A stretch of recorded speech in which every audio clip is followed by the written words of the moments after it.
Lagi bingung nyari PGA card tapi punya budget di bawah 1 juta? Pengennya PGA cardnya udah bisa diajak bermain game? Emang ada? Ya tentu saja ada. Daripada bingung, mendingan tonton video ini dulu sampai selesai. Dikarenakan di video kali ini saya akan merekomendasikan PGA card dengan harga di bawah 1 juta dengan performa yang cukup bisa dipercaya. Ada PGA apa saja sih di dalam listnya? Yuk kita bahas.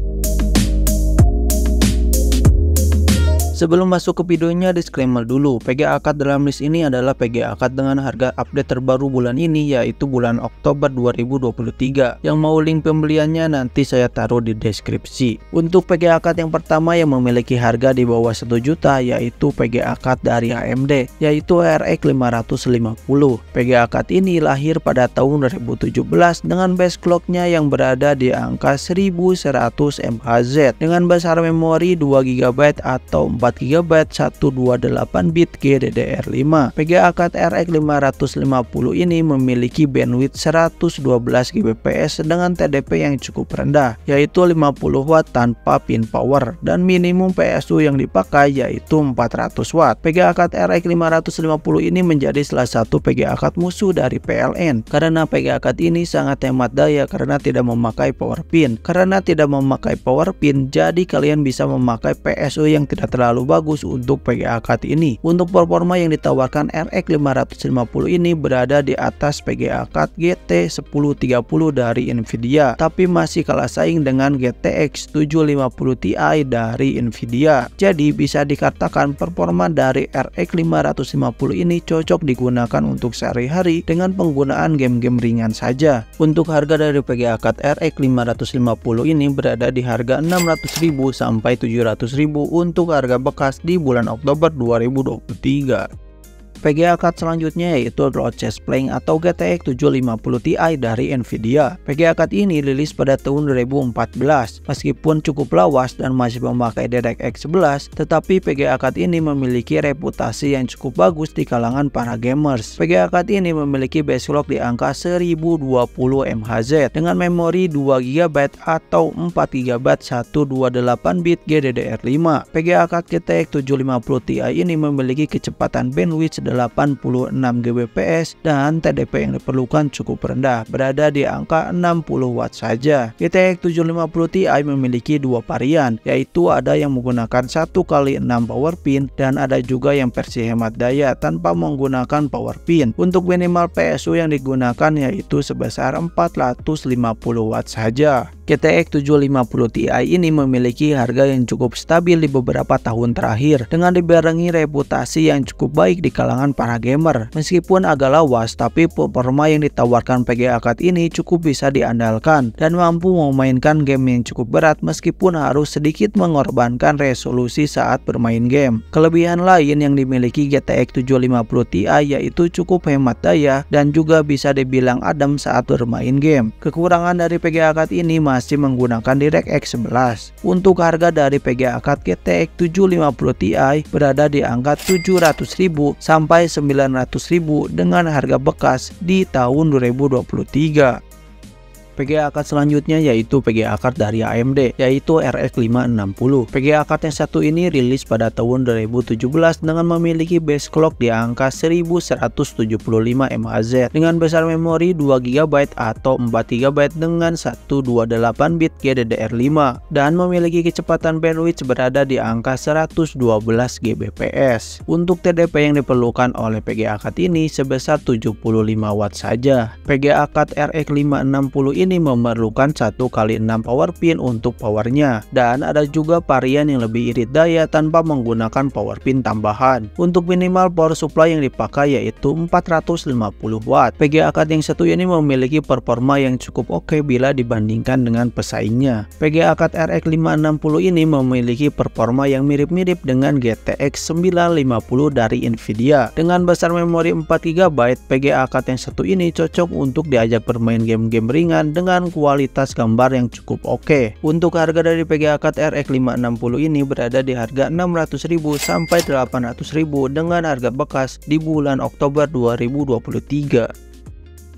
Selanjutnya ada PGA card GTX 1050 Ti dari Nvidia yang lahir pada tahun 2016.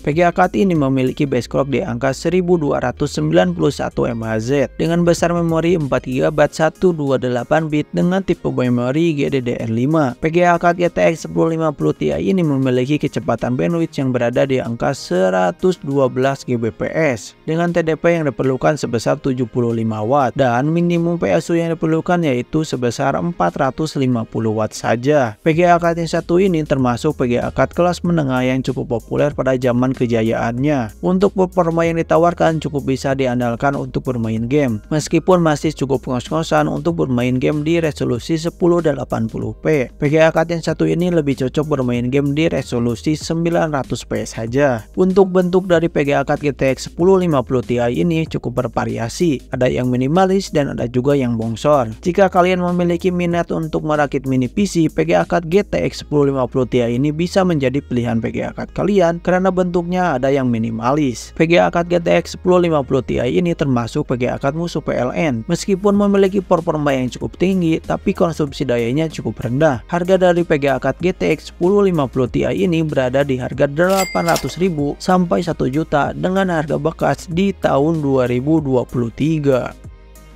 Selanjutnya ada PGA card dari AMD yaitu RX 570. PGA card yang satu ini rilis pada tahun 2017 yang memiliki base clock 1168 MHz dan bus clocknya berada di angka 1244 MHz. RX 570 ini memiliki besar memori 4GB 256-bit dengan tipe memori GDDR5. RX 570 ini memiliki kecepatan bandwidth 224 Gbps dengan TDP yang diperlukan sebesar 150 Watt saja dan minimum PSU yang dipakai yaitu 450 Watt dengan 1x6 power pin. RX 570 ini sudah memakai DirectX 12 dengan performa yang cukup bisa diandalkan dalam bermain game. RX 570 ini memiliki performa yang mirip-mirip dengan GTX 1060 dari Nvidia, tapi masih kalah saing dengan RX 580 dari AMD. Meskipun begitu, RX 570 ini masih sanggup melibas game-game yang cukup berat dengan resolusi 1080p meskipun harus sedikit menurunkan kualitas gambar. RX 570 ini bisa dibilang PGA card yang sangat bekerja keras karena sudah melewati 2 kali masa mining. PGA card RX 570 ini termasuk salah satu PGA card langganan para miner. Jadi sebelum kalian membeli PGA card ini, pastikan dulu unit yang kalian ingin beli kondisinya sangat bagus atau masih bagus. Untuk produksi RX 570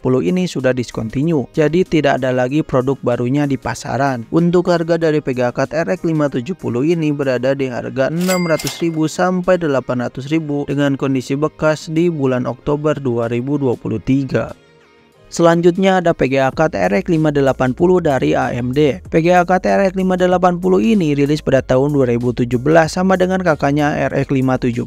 RX 580 memiliki base clock di angka 1257 MHz dengan besar memori 4GB dan ada juga varian 8GB GDDR5 256-bit. RX 580 ini memiliki kecepatan bandwidth berada di angka 256 Gbps dengan TDP yang diperlukan sebesar 185 Watt dan minimum PSU yang digunakan yaitu 500 Watt dengan 1x8 power pin. RX 580 ini adalah PGA card yang paling kencang di list kali ini. Performa RX 580 ini lebih kencang ketimbang RX 570 dan mirip-mirip performanya dengan GTX 1650 Super dari Nvidia, tapi masih di bawah GTX 1660. Saat ini ada juga RX 580 dari brand Asus dengan harganya masih berada di atas 1 jutaan saat video ini dibuat. Untuk keperluan gaming, RX 580 ini cukup bisa diandalkan dan mampu melibas game-game AAA di resolusi 1080p. Meskipun performa yang ditawarkan untuk keperluan gaming sangat oke, tetapi RX 580 ini bisa dibilang PGA card yang boros daya dan membutuhkan PSU yang cukup bagus dengan daya yang besar. RX 580 juga menjadi teman seperjuangan RX 570 karena termasuk PGA card yang sangat bekerja keras karena sudah melewati 2 kali masa masa mining. RX 580 juga termasuk salah satu PGA card langganan para miner. Jadi sebelum kalian membeli PGA card ini, pastikan dulu kondisinya masih bagus. Jangan terlalu percaya perkataan seller sebelum kalian tes sendiri kondisinya masih bagus atau tidak. Untuk harga dari PGA card RX 580 ini berada di harga 650.000 sampai dengan 850.000 dengan harga bekas di bulan Oktober 2023. Yang terakhir ada PGA card iSuric RX 560 XT. PGA card ini termasuk PGA card yang baru dari brand iSuric. Entah chipsetnya yang baru atau republis kembali itu saya tidak tahu. Tetapi yang jelas RX 560 XT ini bergaransi dan dapat diganti unit baru dari keterangan iSuric-nya. RX 560 XT dari iSuric ini memiliki base clock 1073 MHz dengan besar memori 8GB 256 bit dengan tipe memori GDDR5. Dengan kecepatan bandwidth berada di angka 224 Kbps dengan TDP yang diperlukan sebesar 150 Watt dan minimum PSU yang diperlukan sebesar 500 Watt dengan 1 kali 6 power pin. Salah satu kelebihan RX 560 XT ini tentu saja kondisinya yang baru. Terus memorinya juga cukup gede yaitu 8GB. Untuk performa yang ditawarkan dan harga yang diberikan cukup masuk akal. RX 560 XT ini juga sudah bisa bermain game di resolusi 1080p dengan cukup lancar. Untuk masalah dayanya juga bisa dibilang cukup hemat bila dibandingkan dengan RX 580. Salah satu kekurangan dari RX 560 XT yaitu dari brandnya sendiri. Karena brandnya cukup baru jadi masih belum bisa diuji untuk keawetan dan daya tahan dari RX 560 XT. Karena banyak yang bilang PGA card-nya jelek, PGA card-nya gacha, tetapi juga banyak yang bilang PGA card-nya bagus dan juga awet. Untuk harga dari RX 560 XT ini berada di harga 999.000 saja di bulan September tahun 2023. Nah, itulah beberapa PGA card dengan harga di bawah 1 juta di list kali ini. Sebenarnya masih ada PGA card dengan harga di bawah 1 juta yang cukup menarik seperti GTX 750, GTX 1050, terus ada juga GTX 950, GTX 960 dan GTX 970 dari Nvidia. Tetapi PGA card tersebut tidak saya masukkan di list kali ini karena videonya bakalan sangat panjang. Menurut kalian PGA mana yang paling menarik di list kali ini? Kalau menurut saya yang paling menarik yaitu RX 580. Meskipun sangat bolos listrik, tapi performa yang ditawarkan cukup mumpuni dan harga yang sangat menggiurkan di bawah 1 juta. Kalau pilihan PGA card kalian yang mana? Tulis di kolom komentar ya. Oke, sekian dulu video kali ini. Jika masih ada yang kurang jelas atau masih ada yang ingin ditanyakan, bisa banget tulis di kolom komentar. Jangan lupa tekan tombol like, komen, dan subscribe, dan jangan lupa share ke teman-teman kalian supaya teman-teman kalian tahu akan adanya channel ini. Oke, sampai jumpa di next video. Bye-bye.